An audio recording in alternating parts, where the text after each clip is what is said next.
Hi everyone, আসসালামু আলাইকুম। কেমন আছেন সবাই? আশা করি ভালো আছেন। Welcome to dear kitchen. আবারও নতুন একটা ভিডিওতে সবাইকে স্বাগতম। আর আজকের ভিডিওটা কি হতে চলেছে সেটা সবাই থাম্বনেইল দেখেই বুঝতে পারছেন, সেটা আর বলার অপেক্ষা রাখে না। তাহলে চলুন শুরু করা যাক। প্রথমে আমি মসুরির ডাল নিয়ে নিয়েছি, আর এগুলো একটু পানি দিয়ে ধুয়ে পরিষ্কার করে নেব। এ পর্যায়ে সবাইকে বলে রাখি যে আমার ভিডিওটা দেখা শুরু করলে সবাই একটা লাইক দিয়ে তারপর দেখা শুরু করবেন। ভালো লাগলে অবশ্যই আপনার টাইমলাইনে শেয়ার করে রাখতে পারেন। আর যারা ইউটিউব চ্যানেল থেকে দেখবেন তারা অবশ্যই বেল আইকন অন করে রাখবেন, সাবস্ক্রাইব করে। আর সম্পূর্ণ ভিডিও দেখে কমেন্ট করবেন আর সবসময় পাশে থাকার চেষ্টা করবেন। আর যাদের ভালো লাগবে না তারা অবশ্যই চলে যেতে পারেন। আর আমি রান্নাতে চলে এসেছি এখন। প্রয়োজনীয় সব উপকরণ গুছিয়ে প্রথমে কড়াইতে তেল দিয়ে নিলাম এবং বেটে রাখা মশলা দিয়ে দিলাম, সেই সাথে দিয়ে দিলাম সামান্য পানি। এখন সবগুলো একসাথে মিশিয়ে নিচ্ছি একটু।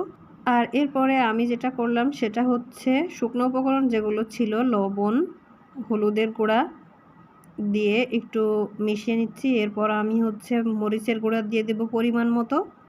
সবগুলো একসাথে মিশিয়ে সামান্য একটু পানি দিয়ে কষিয়ে নেব কিছুক্ষণের জন্য।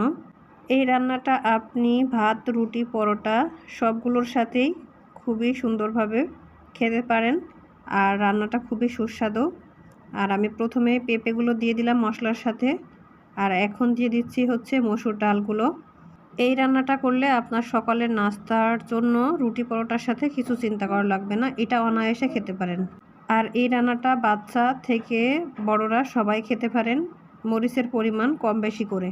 সবাইকে বলছি ভিডিওটা টেনে টেনে দেখবেন না, অবশ্যই পুরো ভিডিও দেখবেন। আর আমি ঢাকনা দিয়ে রান্নাটা কিছুক্ষণ হচ্ছে কষিয়ে নিয়েছি। এখন হচ্ছে পানিটা একদমই শুকিয়ে গেছে আর সবগুলো হচ্ছে 50% সিদ্ধ হয়ে গেছে। এখন হচ্ছে কিছুটা পানি দিয়ে দিব রান্না করার জন্য পরিমাণ মতো।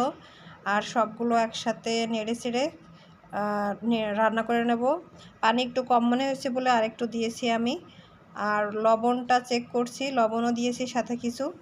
আর ঢাকা দিয়ে আরও কিছুক্ষণ রান্না করে নিয়েছি। আর এই যে রান্নাটা প্রায় কমপ্লিট হয়ে এসেছে, অল্প একটু পানি আছে। এখন আমি বাগার দিয়ে নেব, এই জন্য অন্য একটা কড়াইতে তেল দিয়ে নিলাম প্রথমেই। আর এরপর আমি যেটা দেব সেটা হচ্ছে জিরার গুঁড়া। এটা দিলে হচ্ছে রান্নার ফ্লেভারটা খুব সুন্দর আসে, যারা এভাবে করেন তারা তো সবাই জানেন।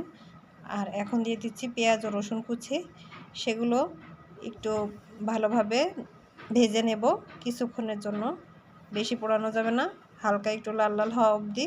পরে হচ্ছে তরকারিটার ভিতরে ঢেলে দিব। আর এভাবে নেড়ে চেড়ে রেডি হয়ে যাবে আজকের রান্না। আজকের রান্নাটি কেমন হলো সবাই কমেন্ট বক্সে জানাইতে ভুলবেন না।